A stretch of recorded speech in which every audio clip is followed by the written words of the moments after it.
Unlike at SMU, Eric Dickerson did not have to share a backfield in LA.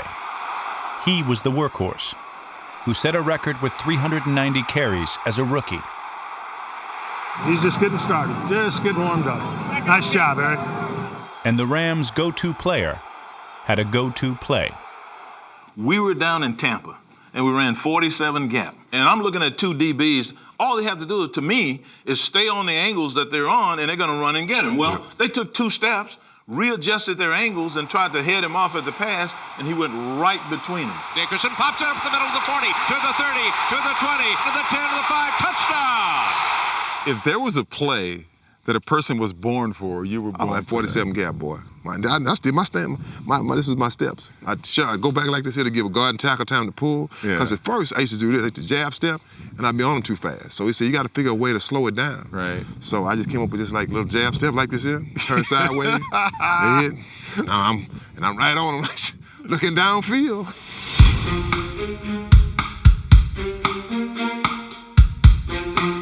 You block down with part of the line, so you get part of the line going this way, you get 2 pullers coming this way, and then Eric's back here kind of steps and he has a wide view. And if there was the lane that you intended, he was going to accelerate into that lane. When's the first time you ever heard of O.J. Simpson? Oh, God, let me think. I guess when I was about 14 years old, if I can recall. I'm not sure, but I mean, his name was a household word back in Sealy. As a senior at Sealy, Dickerson rushed for over 2,000 yards to lead his small town to the Texas State Championship. He met the NFL's 2,000-yard rusher on a recruiting trip to USC. I saw O.J., I'm going to go and say something to him. Because I was a big fan. I was a big O.J. fan. Because he was tall and I was tall. So I said, Mr. Simpson, my name is Eric Dickerson. I'm from Sealy, Texas. Really? I said, I play running back. Oh, yeah? I said, I had 2,000 yards this year. He said, oh, congratulations. I said, I want to break your record one day. He said, okay, well, good luck to you. I said, well, thank you. And that's what I said to him.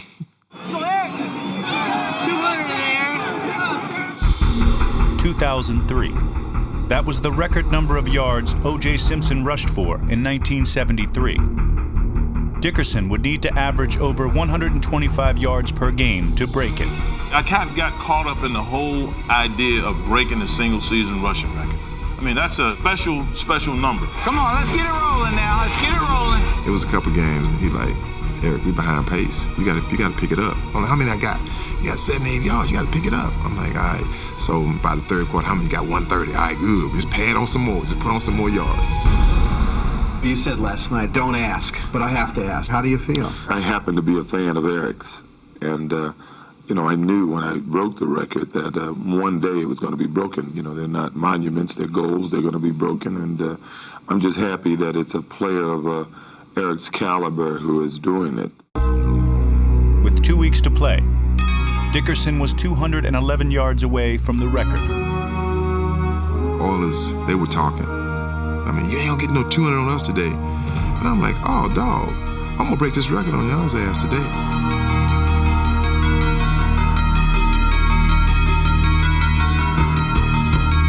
We were getting close. I think I needed like 8 or 9 yards. We got in the hole. Jeff kneeled down, everybody was standing, I was standing. He looked at me and said, what play you want? I said, 47 gap. He said, 47 gap it is. He's got it, and a brand new single-season rushing record for the outstanding star from Southern Methodist.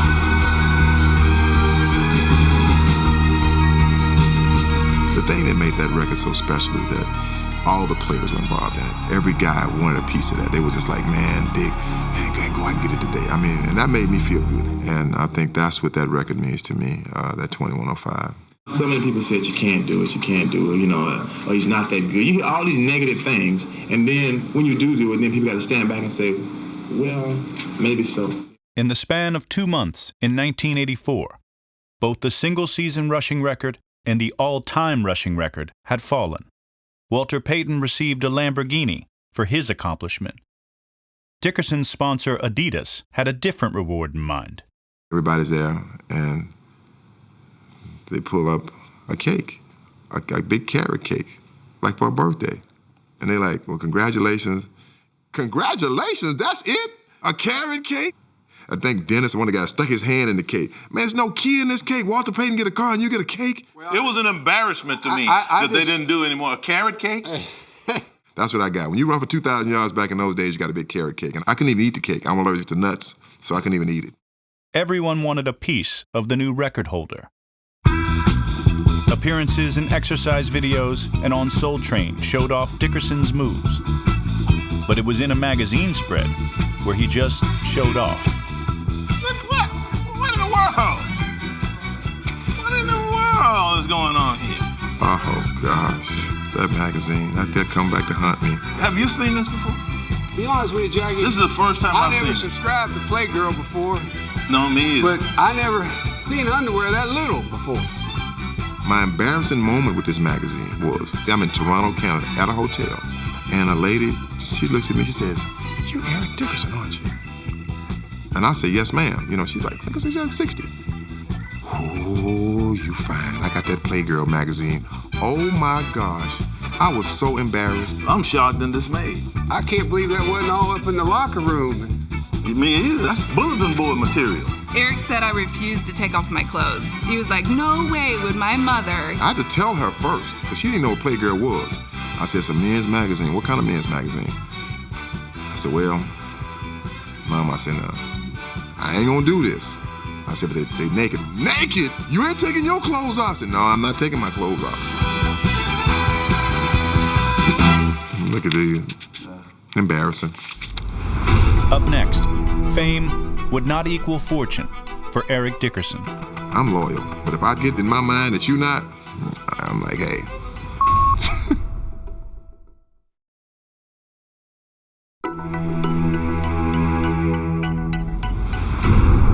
I've asked the Rams to pay me the same salary that other successful running backs are now being paid. As soon as the Rams Vice President John Shaw has agreed to extend my contract for 3 years, I will join the Rams in training camp. Since he arrived in L.A., Eric Dickerson was perceived to be tight with a buck, the man from Sealy, who kept his money hidden under a mattress. Eric is cheap. Eric is, let's find another word. Eric ain't gonna spend no money. Well, he was called a lot of things. Squeaky, tight pockets. Jack Benny. Jack Benny, I know, I heard it all, man. Look, I wasn't making a lot of money. You know, I can buy all these extravagant gifts, but, you know, I would share the wealth a little bit. Like, I remember when he gave us the stainless steel Rolex here. I'm still wearing my stainless steel Rolex. Stainless steel Rolex. You know, he gave me one too. Yeah, this is when he set the rookie rushing record. And then, of course, the very next year, he set the 2,105 yard, the single season rushing record, you know. After rushing for nearly 4,000 yards in his first 2 seasons, Dickerson felt he was in line for a raise. He deserved to be the highest paid running back, and he wasn't. He was like maybe 8th on the list. I mean, I'm still happy to be playing with the Rams, but I don't want to be a fool either. I have to look out for Eric. Man, I never went a whole lot. I didn't want to, but they wouldn't bug. Man, the Rams are cheap, but they didn't have any money. They didn't have any money? Find that out later. I met the banker that used to bank for the Rams. He said, one time Jim Everett came in to deposit a check and it bounced. You know, the Rams are always shifting money around. We learned later how much pressure John Shaw was under. I mean, because the Rams didn't have money to give. I mean, they didn't have it. Totally untrue. Totally untrue. It's a system that was difficult for players. There was no free agency. So the club had most of the negotiating advantage. It almost became like a joke to them. Because, you know how they had us all over a barrel. Yeah. You couldn't do anything. Like, what you gonna do? Sit out? Okay, go sit out. The holdout lasted 47 days. Dickerson took a beating in the press. I mean, I got so much hate mail. Call me greedy, ingrate, you know, the N-word, all that kind of stuff, you know. I mean, it was difficult. My mother hated it. I won't forget her saying, she said, "I hate that you even show them your talent. They don't deserve it." I think we won the first 2 games without Eric, and I think that helped get him back. You know, I mean, they could win a game or 2 without me, you know, but we wouldn't have won many more. Dickerson returned in week 3 to lead the Rams to their only division title of the decade. and a playoff rout of the Dallas Cowboys. That's a nice piece of running, showing you, look at this and take that. He had a cornerback trying to get to him, but he just put it down into another gear. That's fun to watch. Hey, man, I'm going to tell you something. They call that play, I said it's going to be a touchdown. Dickerson set an NFL playoff record with 248 yards rushing.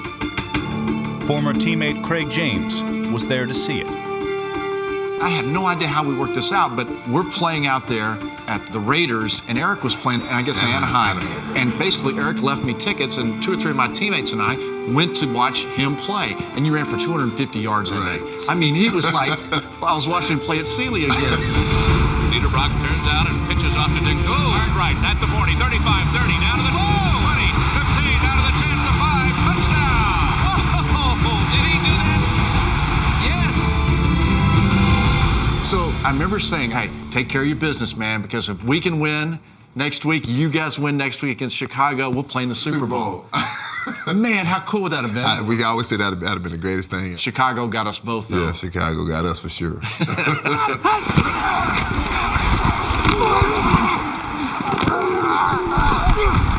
There were too many guys wherever Eric went. We didn't have the right plan. No one had the right plan against the Bears that year. In 1986, with Steve Bartkowski, Steve Dills, and rookie Jim Everett splitting time under center, the Rams relied on their superback more than ever. Dickerson delivered with 431 touches for over 2,000 yards from scrimmage. Houston Dickerson wants to throw a pass out of it. He has David Hill in the end zone. Touchdown! Having Eric back there was just so comforting. My first game, I threw him for touchdowns and this and that. Eric quietly just had another 100-yard game. That's just Eric just having 100. It's like, that's a big deal. But for Eric, it's like, you mean he didn't get 200? What was wrong? I heard that all the time. He makes it look too easy. He doesn't run hard. It was always a slight on me. Dickerson played under expectations usually reserved for a quarterback. In the playoffs against Washington, he rushed for 158 yards, but he fumbled 3 times, and for what seemed like the first time, was caught from behind. Darrell Green caught Dickerson and prevented an 80-yard touchdown run. I think one thing y'all have gotten very small to having 2,000 yards and 1,800-yard seasons. And, hey, that's just not possible every year, I don't think. In '85, the Rams had only extended Dickerson's contract. Now he wanted a new one that would reflect the value of the team's most valuable player. I told John, I said, I'm your quarterback right now. We don't have one. It's just like you're in the first year of an extended contract. We're never going to redo this right now. I said, John, I led the league in rushing this year. No, you didn't. Walter Payton did. I said, John, I led the league in rushing. No, Eric, I'm still making fun of him. No, Eric, literally argue over it. He said, let me get the book out. Ooh, I just want to choke him. So he goes, oh, you did. I'm like, oh my gosh. Finally, that offseason, Dickerson demanded a trade. The Rams refused, at first. Things got done for Eric, not because of Eric's agent, but because of Eric's mouth. See, one thing about me is I'm not a bull. If you don't want to know the truth, don't ask me. They asked me how I feel about my contract. I said I'm not happy with it. I'm not happy with the team. They asked me about John Robinson. I say, let him run 47 gap. I say, he making more money than me. Let him run it. And that hit the paper, and it was like, let John Robinson run 47 gap. If he was directing any verbal abuse at me, you can always live with that. But it became Eric, who was the heart and soul of the team, stepping away from the team, and the team had to go on. The Rams were on the verge of the unthinkable. Eric Dickerson was on the block.